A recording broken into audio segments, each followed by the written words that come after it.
Today, we're diving into the hidden story your credit card is telling about you. And trust me, it's about way more than just whether you pay your bills on time. So, you get that statement, you pay it off, maybe even in full, and you think, okay, I'm good. I'm a responsible customer, right? Well, what if I told you that's just scratching the surface?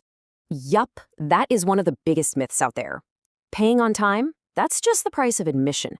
The real story, the one that's actually going on behind the scenes, involves society, your bank, and even the way your own brain is wired. So let's start with the big picture, the societal view, because, this isn't just about your individual wallet. It's about this huge cultural shift that's reshaped how we all think about money, and it's dialed up the pressure on, well, pretty much everyone. I mean, just look at the last few decades. We've gone from being a nation of savers to a nation of borrowers. For a lot of people, credit cards aren't just for convenience anymore. They've kind of become a way to make up for income that just hasn't kept up. We're essentially borrowing to fill in the cracks. And that shift has some really serious consequences. Study after study shows that this kind of unsecured debt, the credit card kind, is tied to things like depression, stress, and just a lower sense of well-being. It can even lead people to skip necessary medical care. It's a heavy, heavy burden. So the natural question is, who is feeling this the most?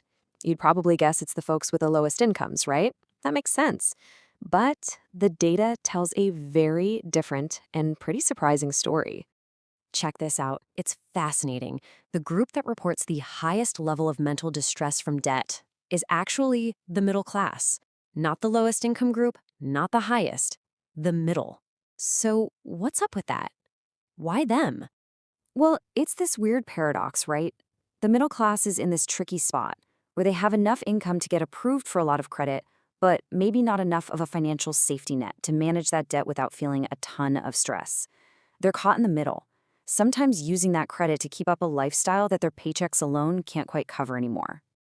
Okay, so that's the societal pressure cooker we're all in. But there's another set of eyes on you, watching everything you do, and that's your bank. And you've got to understand, to them, your credit card isn't just a convenient tool for you. Nope, for them, it's a secret scorecard. And when you talk to people on the inside, they'll tell you straight up, the bank doesn't see you. They see patterns. They're running algorithms. Your card is basically a monthly report card on your financial behavior, telling them how stable, how disciplined, how predictable you are. Let's take something like your credit utilization, how much of your available credit you're using. We've all heard that rule, keep it under 30%, right? But that's only half the story. What the banks care about even more is consistency. If your spending is all over the place, 15% one month, 70% the next, then down to 5%, even if you pay it all off, it looks like you're lurching from one financial emergency to the next. Calm, steady spending, that screams, I'm in control. And it's not just about how much you pay, it's when you pay. Think about it. Paying just the minimum or waiting right until the due date, to an algorithm, that looks like you're under pressure, maybe struggling. But paying the full amount and doing it 3 to 5 days before it's due, that's a totally different signal. That says, I've got this handled, no problem. It's a small detail, but it speaks volumes. The bank systems are also on the lookout for what they call being credit hungry.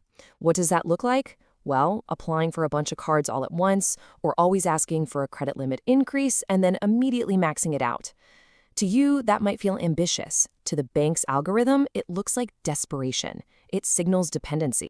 So here's the bottom line, the thing you really need to get. It's all about stability and control. The bank's dream customer isn't someone who needs to borrow.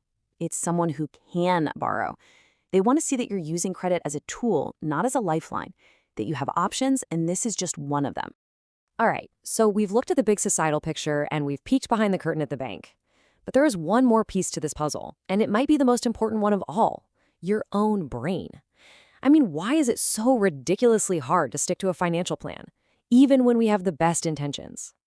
You know the feeling, right? We all do it. We make these wonderful, responsible plans for our future self. Future me is going to save so much money. But then present self shows up, sees something shiny, and wants it now. It's this constant battle happening inside our own heads. And there's actually a name for this phenomenon. It's called hyperbolic discounting. It sounds complicated, but the idea is super simple. Basically, a reward in the distant future, like a comfortable retirement, just doesn't feel very real or valuable to us. But a smaller reward that's right in front of us, its value skyrockets in our minds, making it incredibly hard to resist. It's like this. Your future self decides, okay, I'm going to eat healthy and exercise every day. A great plan. But then your present self is at a restaurant looking at the dessert menu, and suddenly that chocolate souffle right now feels a million times more important than some vague goal of being healthy next year. Or here's another perfect one, the alarm clock. The night before, your patient, responsible self sets it for 6 a.m. I'm going to get up early, be productive. But when that alarm goes off in the morning, your impatient present self takes over and just slams the snooze button. That immediate reward of 10 more minutes of sleep just wins every time. And that is exactly what happens with credit cards. This present bias, our brain's glitch, makes the instant hit of buying something today feel way more powerful than the long-term abstract goal of being debt-free. In a way, a credit card is just a financial snooze button. So let's pull all of this together. Where does this leave us? We've got this societal pressure pushing us to borrow. We've got the bank's secret scorecard watching our habits. And we've got our own brain hardwired to choose now over later. Gaining real control, then, means seeing all three of these forces at play. First, you have to see the societal pressure for what it is. Second, you need to understand the game the bank is playing, what they're looking for. And third, you have to be real with yourself about your own brain's biases. Just being aware of these things is the huge first step. Because at the end of the day, that little piece of plastic in your wallet, it's so much more than a payment tool. It's really a mirror. And in it, you can see the reflection of massive economic trends, the cold calculations of bank algorithms, and the deep, ancient wiring of your own mind.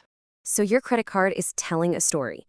And once you understand all these forces at play, you get to decide if you're just a character in that story or if you're the one writing it. The question is, who's holding the pen?